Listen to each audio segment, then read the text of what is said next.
सभी दोस्तों को मेरा प्यार भरा नमस्कार। कैसे हैं आप लोग? स्वागत है आप सबका मेरे मिनी ब्लॉग में। तो साथियों, अभी का जो ब्लॉग है वो करते हैं स्टार्ट। और आज का जो ब्लॉग है वो एक ऐसी घटना पे आधारित है। ऐसी घटना को लेकर मैं कर रही हूँ जो हमारे ही हिमाचल में घटी है। और आज का जो हिमाचल की परिस्थिति है ना, वो जो हम सुनते थे दिल्ली में ये हुआ, बम्बई में हुआ, इधर उधर ये हुआ, उससे भी बदतर हो गई है। हिमाचल देवभूमि कहलाया जाता था, लेकिन ये देवभूमि नहीं रही अब। ना तो यहाँ रहने वाले लोग वैसे रहे हैं जैसे पहले हुआ करते थे, और ना ही अब ऐसा कल्चर रहा है जैसा पहले हुआ करता था। और ये किसकी देन बोले, ये हमारे संस्कार तो ऐसे नहीं थे। हमारे हिमाचल की लोग मिसालें दिया करते थे और देवी देवता यहाँ पे वास करते थे, क्योंकि वो इतना पवित्र, इतने अच्छे, इतने भोले, इतने सीधे लोग थे कि भक्ति के सिवा उनके मन में और किसी के लिए द्वेष भाव नहीं होता था। तो आज की जो हिमाचल की जो स्थिति हो गई है वो ऐसा है कि भाई भाई को नहीं, बाप बेटे को नहीं, और इतनी बुरी तरह से हो गई है कि लोग छल कपट से किसी भी तरह से प्रॉपर्टियाँ बनाने में लगे हुए, एक दूसरे से छीनने में लगे हुए, भाई भाई का दुश्मन बन गया है, बाप बेटे का दुश्मन बन गया है, बेटा बाप का दुश्मन बन गया है।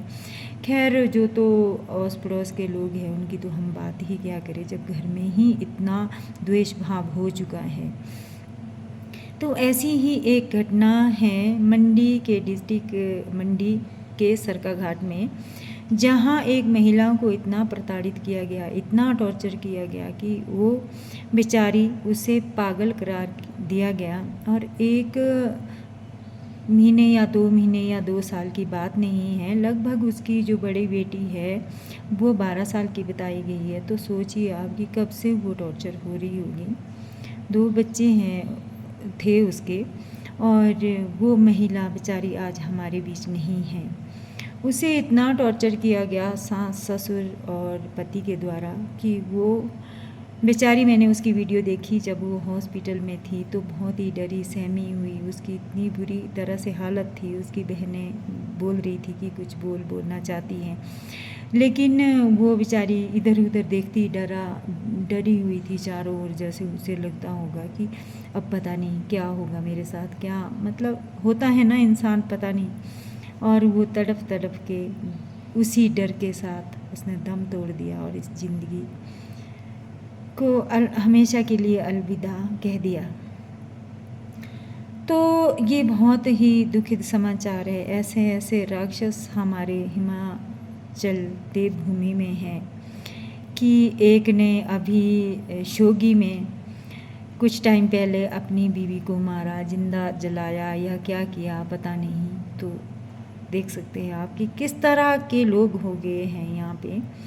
और 2 भाइयों ने मिलकर एक 17 साल की लड़की की इज्जत लूटी, उसे गर्भवती बनाया, और इतने पता नहीं इतने कांड हो रहे नहीं यहाँ की, क्या बोलूँ मैं।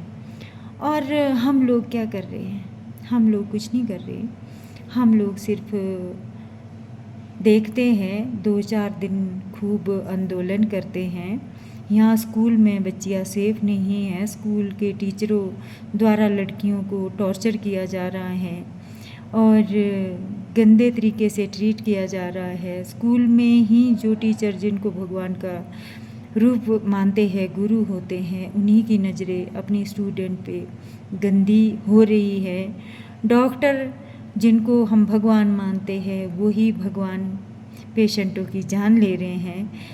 तो मतलब हो क्या रहा है इस दुनिया में, और हम क्या कर रहे हैं? 4 दिन हम खूब आंदोलन करते हैं, खूब वीडियो बनाते हैं, वायरल करते हैं। जब वीडियो वायरल हो जाती है, हम ऑन स्क्रीन आ जाते हैं, तब हम अपने अपने घरों में बैठ जाते हैं। अरे, हमेशा अपने आसपास जो भी जुर्म होता है, कोई ऐसा कुछ देखते हो तो उसके लिए आप स्टेप लो, कोई ऐसी संस्था बनाओ जिससे हम इस जो ये भ्रष्टाचार है इसको हम मिटा सकें। आज सब कुछ भ्रष्ट हो चुका है, हमारी सरकार भ्रष्ट है, हमारे डॉक्टर भ्रष्ट हो चुके हैं और हमारे आसपास के जो समाज हैं वो बिक चुका है। समाज में रहने वाले जो लोग हैं वो सच्चाई के खिलाफ लड़ना नहीं चाहते। तो मतलब हो क्या रहा है? कलयुग अभी तो मैंने सुना है कि कुछ 1000 साल ही हुए हैं, तो पता नहीं क्या होगा। तो आने वाले जो हमारे बच्चे हैं, हमारे बच्चों के जो बच्चे हैं, उनका कैसा माहौल होगा? उनको हम कैसे प्रोटेक्ट करेंगे, कैसे उनकी रक्षा करेंगे? उसके लिए हमें ही कुछ ऐसे कदम उठाने होंगे साथियों, जिससे हम इस भ्रष्टाचार को मिटा सकें। और उसका एक ही तरीका है सनातन धर्म से जुड़ना, सनातन धर्म को लाना, राम राज्य को बनाना। और सनातन धर्म जहाँ होता है वहाँ बुराई नहीं टिकती, बुराई अपने आप ही वहाँ से मिट जाती है। क्योंकि सनातन धर्म में जो ताकत है ना, वो श्री राम की जो ताकत है ना, वो उसके आगे बड़े से बड़े राक्षस भी नहीं। रावण जैसा विद्वान राक्षस था, जो विद्वान भी था और राक्ष बुद्धि थी उसकी, वो भी नहीं टिका। तो फिर ये छोटे मोटे कीड़े मोड़े कुछ नहीं कर सकते हैं, लेकिन उसके लिए हमें सनातनी होना पड़ेगा। तो मेरा उद्देश्य यही है कि हम अपनी जनरेशन की सुरक्षा कैसे करें, अपनी बहन बेटियों की रक्षा कैसे करें, अपनी बहन बेटियों को प्रोटेक्ट कैसे करें, और अपने जो आसपास के रिश्तेदार हैं, भाई बंधु हैं, उनको सुरक्षित कैसे रखें।